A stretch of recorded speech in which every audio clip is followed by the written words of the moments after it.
400. There are the four bids. The actual retail price is...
Bon les gars, voici la toute nouvelle caméra d'action de chez DJI, l'Osmo Action 5 Pro.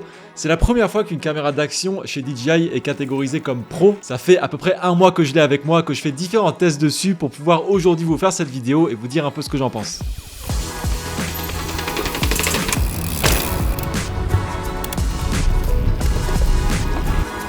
Oh, regarde avec le soleil. Un petit tour rapide des specs, on a là un tout nouveau capteur 1 sur 1.3, ce qui veut dire deux choses, des capacités en basse lumière améliorées et une plage dynamique encore plus performante. On y reviendra juste après. On a du 4K en 120 fps, en 1080 on va pouvoir monter jusqu'à 240 fps, et en photo, belle nouveauté, on va pouvoir monter jusqu'à 40 millions de pixels. On a toujours le même champ de vision que sur l'Osmo Action 4 avec 155 degrés. On a une mémoire interne de 47 Go, et sauf si je me trompe, je crois que c'est du jamais vu dans une caméra d'action. C'est hyper agréable d'avoir autant de mémoire interne. On va pouvoir filmer en D-Log M et en 10 bits. Donc pareil, je vous dirai juste après ce que je pense de la qualité de ce D-Log pour étalonner les plans. J'ai fait pas mal de tests dessus. On a une stabilisation qui pour le coup est ultra performante. On a vraiment atteint des niveaux incroyables sur les caméras d'action. On a le Rocksteady Plus qui est une stab encore plus performante mais qui va cropper un petit peu plus. Et on a aussi la balance de l'horizon. Donc là ce qui est très cool c'est que la caméra va garder l'horizon peu importe l'inclinaison de la cam. Donc je peux même faire une rotation entière que l'horizon restera droit. Ça marchera uniquement en 1080, c'est un poil frustrant. En 4K, ça va fonctionner uniquement jusqu'à 45 degrés. On est en train d'essayer d'être créatif, là on a pas mal de petits clamps qu'on peut mettre dans des endroits improbables sur le vélo. Donc là c'est vraiment, ça sort un peu de notre tête, on essaie d'être créatif. Mais c'est vraiment trop pratique d'avoir ça avec des arbres magiques. Des arbres magiques, c'est bon ça. Putain c'est bras magique. C'est bras magique. Arbre, je suis trop dans DaVinci avec mes arbres à nœuds moi. Je te jure. On a une nouvelle fonctionnalité sur cette Osmo Action 5 Pro qui s'appelle le suivi du sujet. Si je vous montre rapidement, vous pouvez voir ici que là, il y a un rectangle autour de moi qui me montre que la caméra est en train de me suivre.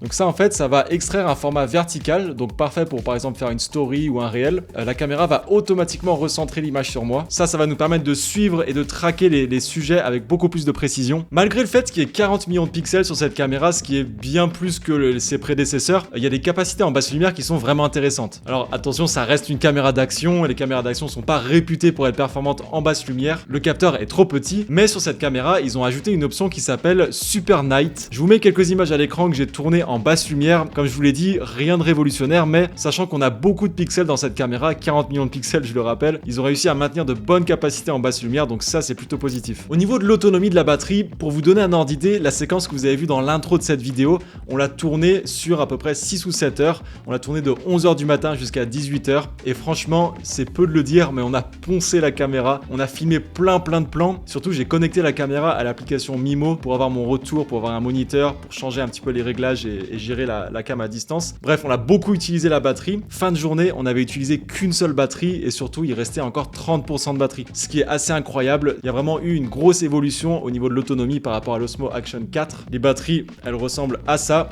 Et surtout, si vous prenez le pack Aventure Combo, vous aurez le petit étui de recharge avec 3 batteries dedans. Donc avec ça, vous pourrez facilement tenir, en fonction de votre rythme, 3-4 jours de tournage. Donc ça, c'est hyper confortable. Sur cette Osmo Action 5 Pro, on va retrouver le D-Log M en 10 bits. Le D-Log M, c'est un petit peu comme un mini D-Log. Ça va pas être un vrai D-Log comme on peut avoir sur, par exemple, le Mavic 3, malheureusement. Mais j'ai été agréablement surpris par ce D-Log M. Quand je suis revenu au bureau pour dérocher, beaucoup de plans avaient le ciel blanc un peu cramé.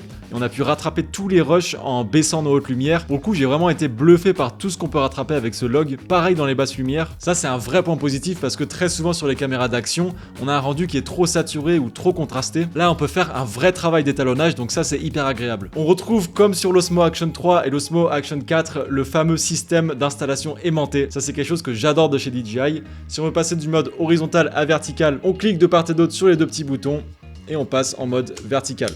Ça, c'est juste ultra pratique. On a tous besoin de faire des vidéos horizontales et parfois de passer la cam en verticale pour faire une petite story ou un petit réel. Ça évite de devoir défaire tous les accessoires, de devoir dévisser, etc. Ça prend 2 secondes, donc ça, j'aime beaucoup. Pendant le tournage, on a utilisé des filtres ND pour pouvoir garder notre shutter à la bonne vitesse. On a quasi tout shooté à peu près 50 images secondes pour pouvoir faire du ralenti au cas où. Donc le shutter, il fallait absolument qu'il reste à 1/100 pour avoir la bonne quantité de flou de mouvement. Donc on avait un ND8, un ND16 et un ND32. Et honnêtement, ça change complètement le rendu des images. Le problème des caméras d'action, c'est que quand il fait beau, elles montent énormément la vitesse, donc tout est ultra net, il n'y a aucun flou de mouvement. Et en mettant un filtre ND, on retrouve ce fameux flou de mouvement qu'on recherche tous.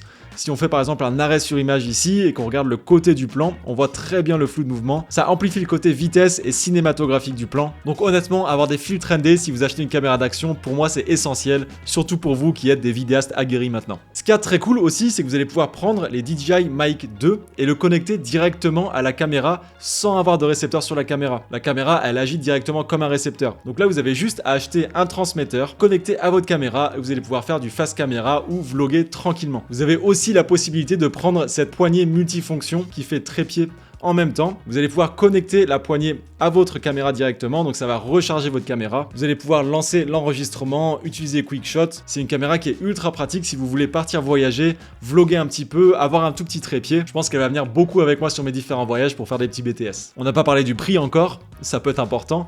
Si vous prenez la caméra toute seule, donc le pack standard, on va se situer à 379 €. Si vous décidez de prendre le pack Aventure Combo, on aura en plus la barre d'extension, les 3 batteries et l'étui de recharge pour les batteries.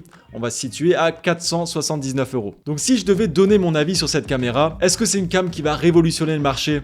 Non. Est-ce que c'est une cam avec des features qui sont ultra innovantes?